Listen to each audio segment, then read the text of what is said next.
Sometimes the ammunition we need to do a particular job can be carried to the target or placed in the target's path. Sometimes it can be dropped on the target. But in most cases, it has to be fired or propelled.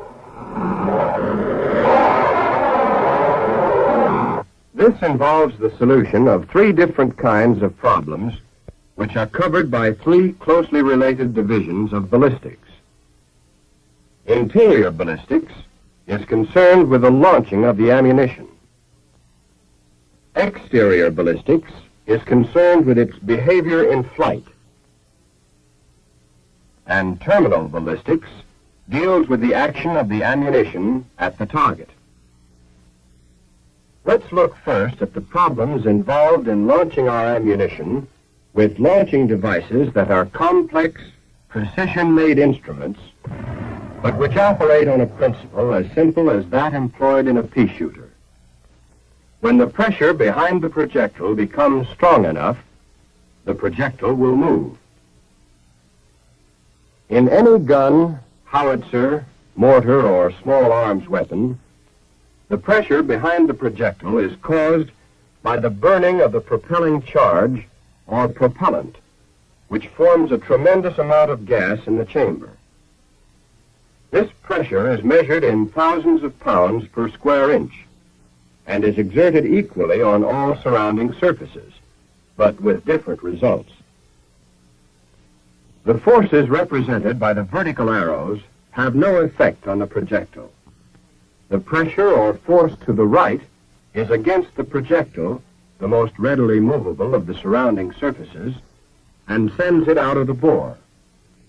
At the same time, the force to the left is against the gun, which moves in recoil.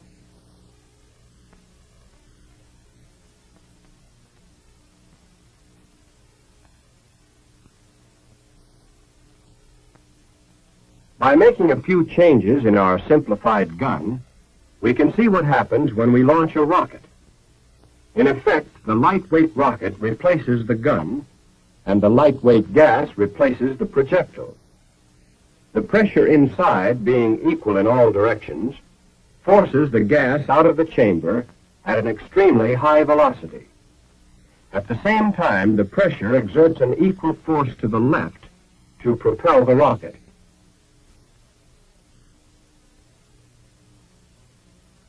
Military rockets operate on exactly the same principle as the 4th of July variety. The bazooka also uses the rocket principle, while the recoilless rifle is a combination gun and rocket. The propellant used in guns and most rockets is some form of nitrocellulose, commonly called powder. Modern powder is made in grains, the grains taking many different forms to get the various pressures needed in the many different modern weapons. Apart from chemical composition, grain size is the most important single factor in determining how rapidly a powder charge will burn. Just as wood shavings will burn more rapidly than the same weight of logs because there's more burning surface exposed, so will small grains burn more rapidly than a large grain of the same weight. When small, rapidly burning grains are used, the propelling effect is that of a sharp, sudden thrust. The effect we get from large grains is that of a sustained push. But grain design also affects the rate of burning. In general, there are three types of grain: a large grain with 7 holes, a medium-sized grain with 1 hole, and a small solid grain called a degressive grain. When ignited inside a gun, it burns fast, and the pressure rises rapidly. As the burning surface decreases, pressure is generated at a slower rate. Here's a graph to show pressure action during burning. The degressive grain produces a very high pressure quickly. but the movement of the projectile tends to let the pressure drop off rapidly. The medium-sized grain with a single hole is called a neutral grain. In this form of grain, the burning is slower at first, but the burning surface remains constant during the burning period. Thus, the maximum pressure is not as high as with the digressive type, nor does the pressure drop off as sharply when the projectile moves.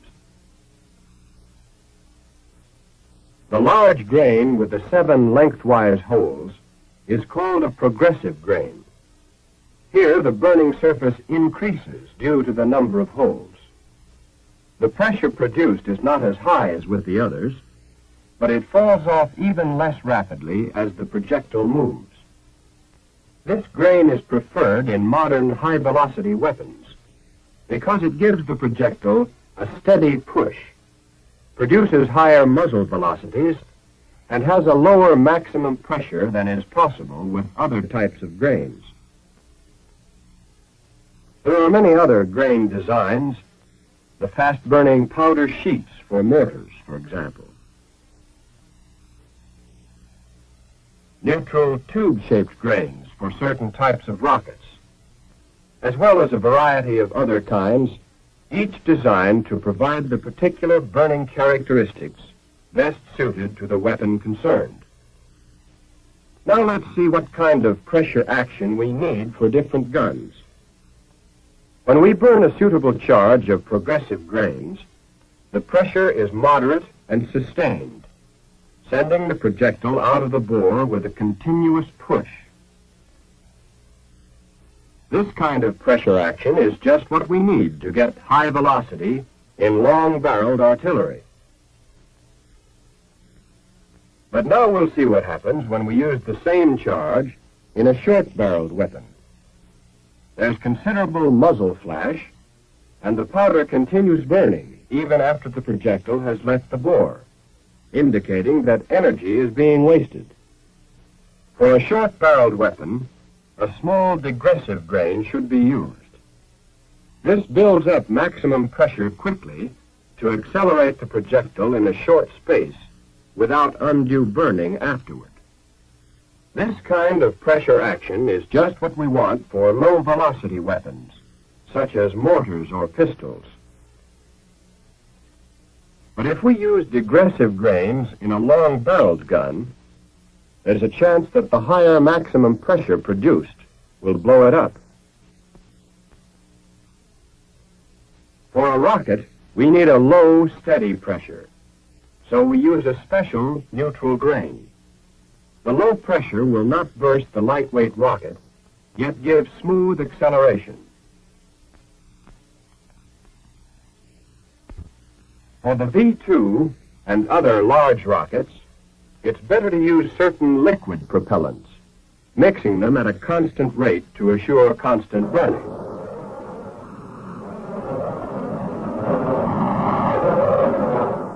In all cases, the propellant must suit a particular tactical purpose. That means providing the desired velocity with a minimum of smoke, flash, and wear on the weapon. Interior ballistics is a highly complicated science, and what you've seen isn't the whole story by any means. But you do know what an important part pressure plays in launching the projectiles. You know something of the effects of grain size and design on gas pressure. And you know the relative burning action of the digressive and other types of grain. In other words, you've got a good idea of why and how a projectile leaves home. Now you're ready to consider exterior ballistics. Exterior ballistics is concerned with the behavior of projectiles in flight. If we could fire a cannonball, influenced by no outside forces, it would continue forever in its original direction at its original velocity. If we add the force of gravity, the cannonball follows this sort of path or trajectory. By adding air resistance, we get this result, and the range is shortened still more.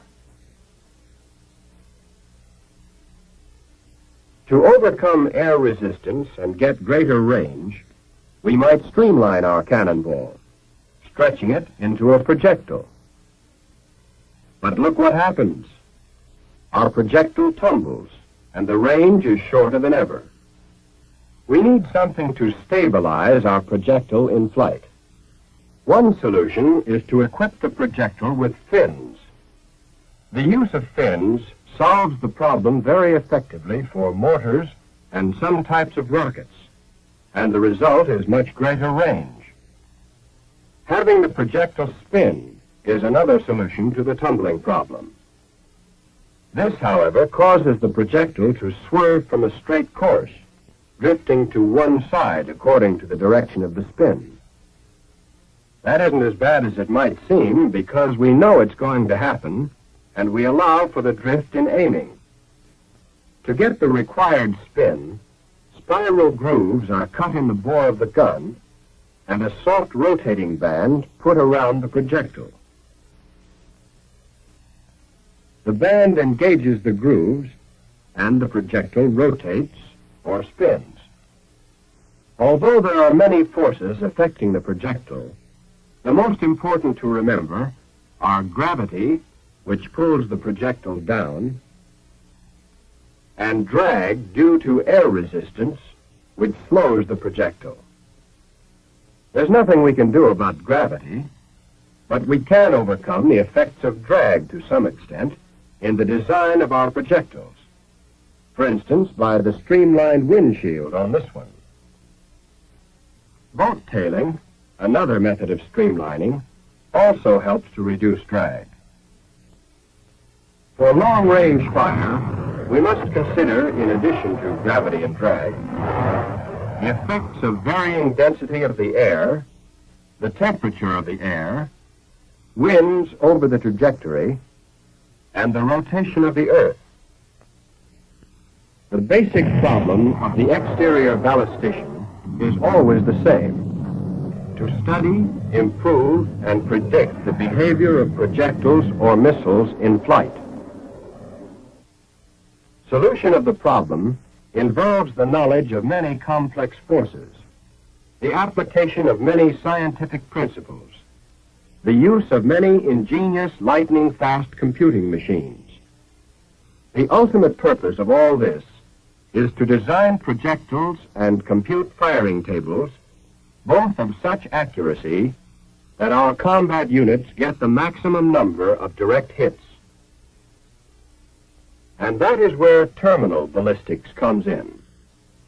In terminal ballistics, we are concerned with what happens at the target, with the problem of getting the type of action we want for each different kind of target by the most economical, practicable means. Our projectiles, bombs, warheads, mines, grenades, and so forth, are designed to provide different basic effects. By using a large amount of high explosive, we get an effect called blast, making use of violently expanding gases under tremendous pressure. Blast shatters brittle masonry or concrete. It will also twist and tear the metal construction of buildings and vehicles. If penetration is the important thing, we can use a high-velocity projectile with a tough nose and little or no explosive. This sort of projectile will penetrate wood, stone, and up to several inches of steel. By using certain proportions between the weight of the explosive and the thickness of the projectile, we can get fragmentation. A projectile or bomb breaks up into hundreds of flying fragments. They penetrate like bullets, but leave more jagged, irregular holes. Fragments from bursting shells can do severe damage to personnel and to light structures, such as this plane. Finally, by using incendiary projectiles or bomb clusters, we can start fires to cause great damage in a city, or in a structure or area where large quantities of supplies are stored. Generally speaking, Each type of action will be effective against one particular type of target, but a combination will be even more effective. So our projectiles and bombs are usually designed with such a combination in mind. Now, to time or control the action of the projectile at the target, we use different types of fuses. Some of our fuses act on impact, either instantly or after a short delay. Time fuses act to set time after launching. Proximity fuses when they get near the target. Fuse location is also important. In certain cases, we'll get the best results by placing the fuse at the front end of the projectile. In other cases, it works better in the base. Bomb fuses are sometimes placed on the side, and in the larger bombs, more than one fuse is necessary. The fuse type and fuse location determine to a large extent the type of action we get at the target. Now let's consider a typical application of these fundamentals of terminal ballistics in dealing with an enemy plane. Fragmentation is the effect we want. Besides endangering personnel in the plane, flying fragments can wreck the engines, weaken structural members, and may penetrate the fuel tanks, generating enough heat to start a fire. The shell to do this particular job must carry enough high explosive to shatter the shell case and produce high-velocity fragments of the most effective size. Now, what about the fuse for this job? We might use a time fuse, but our best bet will be a fuse of the proximity type, one that will go off automatically when it's near the target. If we're dealing with an armored target or one of reinforced concrete, the first problem is to penetrate. So we need a tough-nosed, armor-piercing projectile that will be strong enough to withstand impact, one that will penetrate without breaking up. Fragmentation is effective after penetration, so a small explosive charge is added. In this case, the fuse must be placed in the base of the projectile and should have a short delay action after impact. The combined effect of penetration and fragmentation gets both the pillbox and its occupant. If we don't have high velocity, we can get penetration by sharply focusing the force of the explosion. This is done by the proper shaping of the high explosive charge. It's up to the terminal ballistician to determine from his experience and his experiments which combination of effects will be the most destructive for each kind of target. And there are other elements to be considered by the terminal ballistician. In all cases, the ammunition he prescribes must be suitable for mass production. It must also be safe to handle, transport, and store. Technically, it must present no impossible problems in any phase of ballistics. The first concern of the interior ballistician is the safe and successful launching of the ammunition. The important point to the exterior ballistician is predicting its behavior in flight. By means of firing tables, this information is passed on to the appropriate using units. They, in turn, must launch the ammunition with full confidence that the terminal ballistician has provided it with the proper destructive potentialities at the target.